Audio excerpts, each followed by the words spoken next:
All right, welcome everyone. I'm Dawson Mitchell, and today we're going to go over my second grade math data review. Real quick, we're going to look at some of our school demographics and some of my classroom demographics. So for system demographics, we are 51% white, 22% African American, 20% Hispanic, 5% multiracial, and 2% Asian. My classroom demographics, we are 63% white, 21% African American, and 16% Hispanic. Then our economically disadvantaged for the school system, we have 27% of students that are economically disadvantaged, and then 73% of students that are not.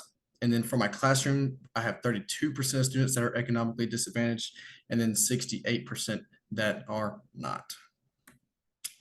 So first, we're going to talk about what MAP is. So we use MAP growth assessment in Cartersville City Schools.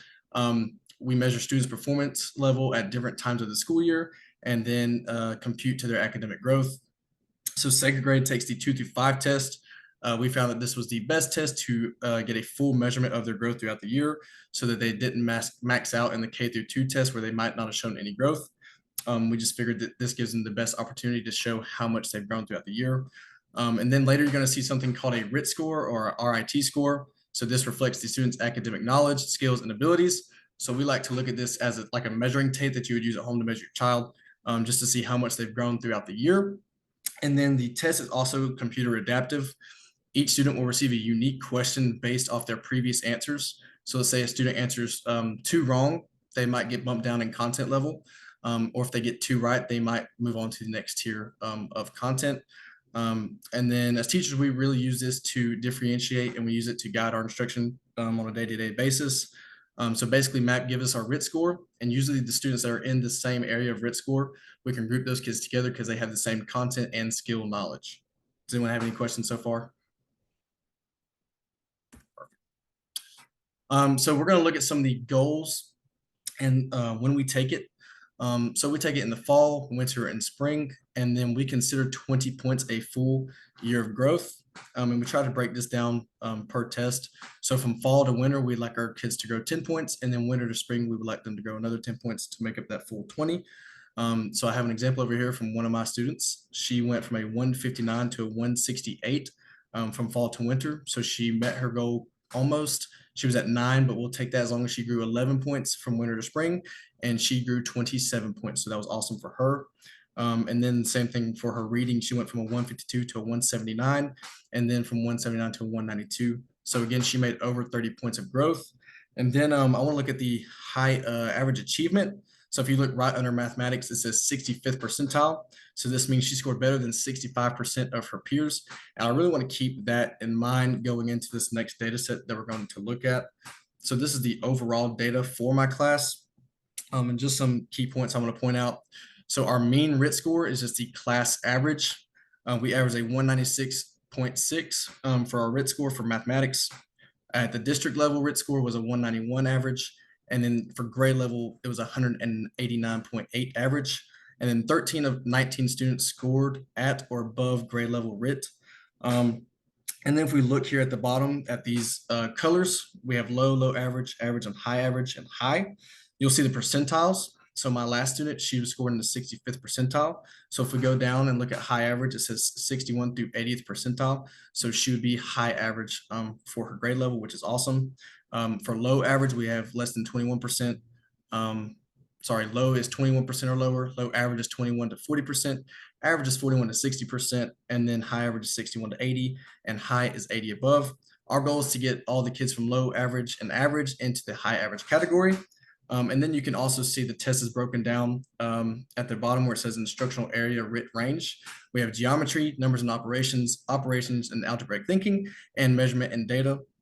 And you can see where we had low, low average, and high average. So later we're going to go into some of the issues that are here. So like numbers and operations, and then operations algebraic thinking, we had a lot in the low, low average, and average. And so we're going to talk about an action plan later that could get those kids boosted into the high average. Does anyone have any questions about looking at this data set? Perfect. And then some of the issues that arise with the MAP assessment is the formatted questions, the difficulty of the questions, and the length of assessment that could have skewed some of these scores in the wrong direction. So for the format, the students are not used to taking this type of assessment. They had some short answer questions. There were some readings that were above their grade level. And then they had some of the matching where they would have to drag an equation to the correct problem, or drag a picture and match the correct sentence. And then the difficulty of the test. So I've actually screenshotted the content missed on a assessment that scored a 191 to a 200. So this is the RIT score of a 191 to 200, and this is some of the content that was on it. As you can see, these standards are 4th grade standards. And again, this could really skew data in the wrong direction because students have not been exposed to this 4th grade math yet. And then lastly, the length of the test. Most of our formative assessments that we give are primarily 15 to 30 minutes max. This one, they could be anywhere from an hour to 2 hours. And so by the end, they could lose concentration and kind of just Christmas tree the whole assessment. And then another issue is our high achievers that start out the year kind of high or above average. They don't always meet their 20 points of growth just because the assessment becomes so hard for them and they're getting into content that they've never seen. So that's another issue that we have with this assessment. Does anyone have any questions so far? And then some of the trends, and again, they kind of just went over it. Students that scored that 195 to 200 at the beginning of the year were less likely to get their 20 points of growth. I believe I had one little girl that she jumped up to a RIT score of 22 or 222 from 200, but that was the only one that I had. But then we're going to look at some of the positives that came out of this.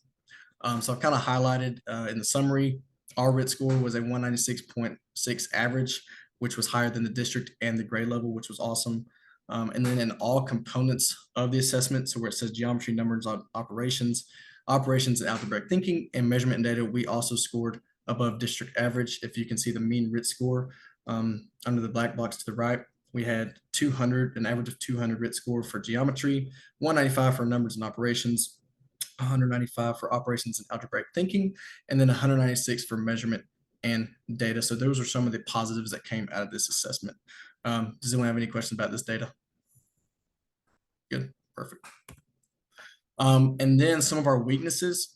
For me, only 12 students showed high average to high on the assessment. And to combat this, we want to try to move the low to average students into the high average. To do this, we're going to use the data that MAP gives us. So here I have a screenshot of what some of the low average to average students missed on the assessment. And to clear up these misconceptions, we're going to use small group instruction to really hone in on some of these specific skills that these kids were missing out on. But that concludes our data set for the MAP assessment for my 2nd grade class. Is there any questions? Any final words? Perfect. Thank you all for coming.